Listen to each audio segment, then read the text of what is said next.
అసలు ఇంత పని జరుగుతుందని అస్సలు అనుకోలేదు. అసలే ఎన్ని యాక్సిడెంట్లు అవుతున్నాయో చూస్తున్నాం కదా! అయినా ఎందుకు బస్ వాళ్ళు అంత స్పీడ్ వెళ్తారు? మార్నింగ్ పోయిన బస్ కాదు, రిటర్న్ వచ్చే నైట్ బస్‌కైతే సగానికి బ్రేక్స్ లేవు. ఆ కండక్టర్, డ్రైవర్ మా ముందే మాట్లాడుకుంటున్నారు.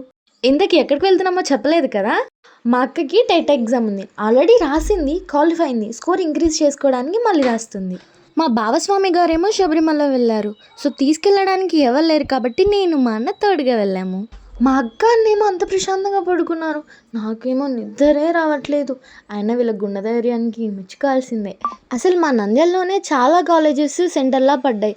కానీ మా అక్కకి ఎక్కడో చాలా దూరంగా పడింది. మర్చిపోయా, సెంటర్ ఎక్కడ పడిందో చెప్పలేదు కదా! కర్నూలు పడింది. మా అన్నేమో ఇంత ప్రశాంతంగా పడుకున్నాడు. ఇన్ని యాక్సిడెంట్లు చూసాక ఎవడైనా ప్రశాంతంగా పడుకుంటాడా? మా కుమారన్న పడుకుంటాడు. అదిగో అక్కడ కనిపిస్తున్న బావేమో బ్యాక్ ఉన్న వాళ్ళకి హాయ్ చెప్తున్నాడు. మా అన్నేమో బాయ్ చెప్తున్నాడు. వీడియో లెంత్ ఎక్కువ అవుతుంది. పార్ట్ 2 కూడా వస్తుంది. సో మన ఛానల్ని సబ్స్క్రైబ్ చేసుకోండి. బాయ్.